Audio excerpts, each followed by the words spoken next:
Listeners, this was a story of forgiveness, of moving on, of moving inward, of finding oneself, of freeing oneself.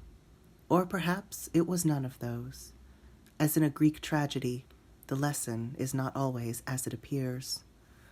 Sometimes Surf City is a city where 4 families gather, or 5, or 6. They make the world their own. They build up a town and traditions. They depend on the sea and the land and each other. They fall in love and lust, hate and peace. They appoint some to be judges and others to be carpenters.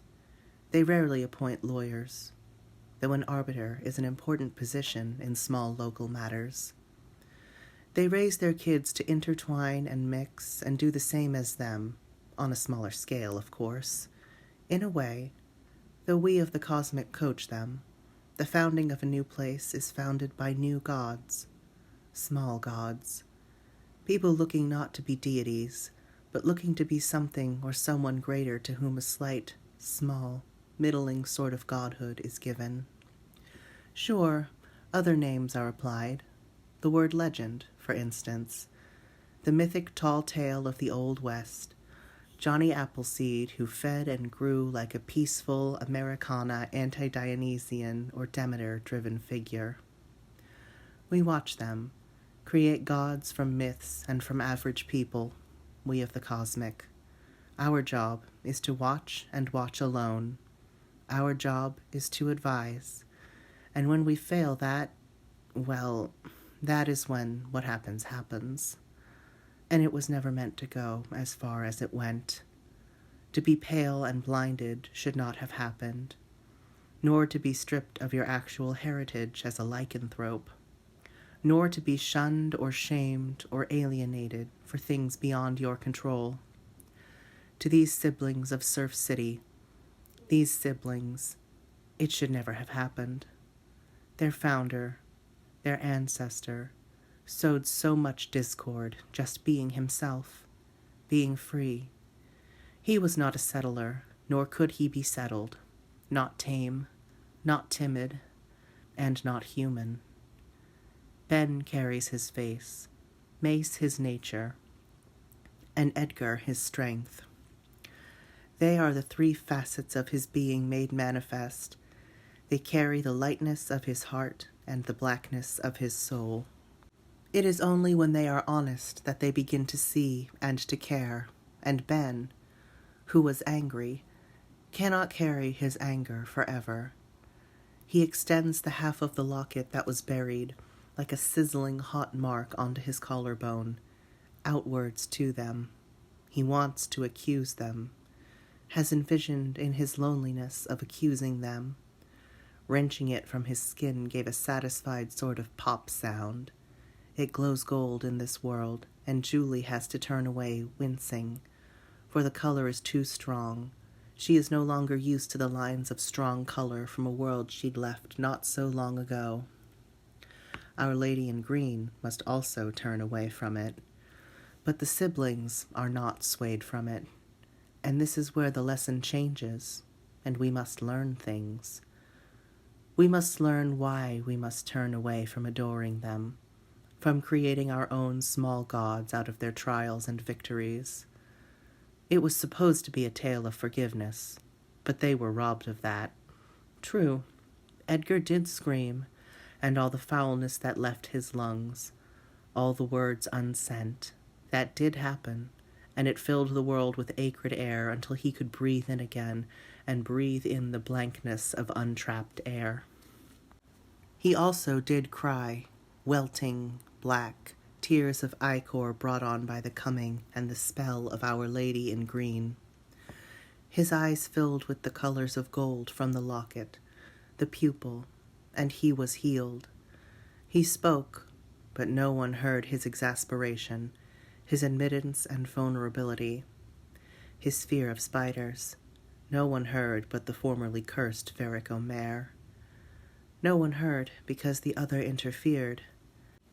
There was the gold from the locket, And then there was a light that twisted and twined with it from higher still, crashing downwards and taking Providence into itself. Our Lady in Green screamed, and it burned, and she began to drift away from it, her thought to gather power and strength. But then it was in all places, and in all ways. It was the last yawn of light before he fell, because he loved too deeply. Ben held on to that locket still, or perhaps the locket held on to him. His body was taken briefly, and when he awoke, she was nothing but a puddle of algae, and his anger dissipated. He felt something inside of himself. He could no longer be human. He was too touched for that. "I don't want to fight any more," they all heard Edgar say, and it was a statement, not defiant, just a simple statement.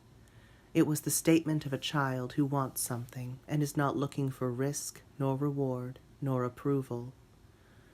"Who was she?" Julia asked. "Oh," that was all Mace said. Then they looked up at his eldest brother, hovering there slightly and gold and blank, and said, "Can I have my brother back, please?" A lifetime passed inside of Ben, each word and each moment as the world made by Atsume collapsed. It melted slowly and sizzled, like water in the heat. It was the opposite, then, of the firmaments in the old story that most know and quote about the creation of the world. Ben only spoke again when they were back in the shell of the town. Because of its nature and of its sacrifice, the other founder's stone came with them, and in the years to come, there was always a crop of blue-tinged flowers that could not be explained, but only once a year did they bloom at the harvest festival. There was nothing there at first. It was a hollow town, and just 5 of them. Julie, Mace, Varric, Edgar, Ben. Ben's eyes now tinge with gold in the dark, and they are quite startling, but very useful in construction work. He hears and feels something inside of himself in the still of night. He rambles around in that big house, alone. The pictures don't talk, not like they did to Mace, but something is trying to speak to him, and it frightens him because the words of devotion that his brain just catches are too devoted. It feels like a collar around his neck, an anchor weighing him and tying him to something he gave no permission to. And as days become weeks, he finds the sun too bright and unbearable and begins to draw the curtains on the world. There is no one besides themselves to cook for. There may be tourists in their universe, but they see the ripped-up roads and the wild forests, and they turn from the shore and the water. Mace digs graves for all those lost people that were emptied of themselves by Our Lady in Green. It takes them a year to do so. A grave a day in this silty, soft soil. Far enough away from shore, but close enough that when little crabs and pieces of seaweed scuttle, it seems real enough, and like a bouquet from the sea. A year passes in this way as they all rebuild. On the first day of the second year, sustained light is created, and Julie does that. Julie does that simply, and knows it to be hers. The world of Surf City crackles to life beneath her fingertips, and when she tries to do even a simple clearing ritual, she finds nothing. Nothing resounds in the void. There is nothing to clear, because there is not enough to be something menacing here anymore. Again. Possibly ever. It's only when she sees the ghost caravan from the other world in the middle of the night, in the middle of the street in front of where the Dragon's Wing pub used to be, that she stops and pauses. A choice. And when she does not follow, does not engage, does not get in, it pulls away and she feels something. Julie has broken something in the world that needed to be broken, and now her life can begin. When the tourists return, there is enough world for them. There are enough drifters seeking home and food and shelter. The town begins to replenish, enough that there is a small RV park overlooking the cliffs. overlooking the cave where the rock slide took the now broken mirror entrance and hid it for more than 1,000,000 years. Varric and Edgar marry. They are the first ceremony in the new gazebo 2 years from the day of the reckoning when Edgar's sight returned. Fireflies buzz and dot around them as they dance together. The sound of a violin in the air. And Ben hears it. He always hears music. It seems to break his body as he throws himself against a wall in the home he'd barricaded himself into. A living tomb. He has wasted away more and more feral. Some children give his voice a name as they hear it echo in the night. They call him Haunting. Be good, or the haunting will come upon you. Do not tarry, or the haunting will find you. Be wise and smart, or the haunting will make you his own.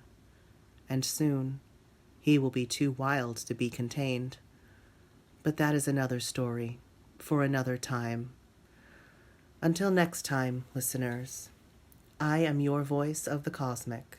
As always, be well, be aloof, be kind. Surf City is an audio work of John MacDonald and John MacDonald Productions. It is meant for entertainment purposes only and is not meant to advise anyone on lifestyle, health, or spiritual/philosophical issues of their or any time.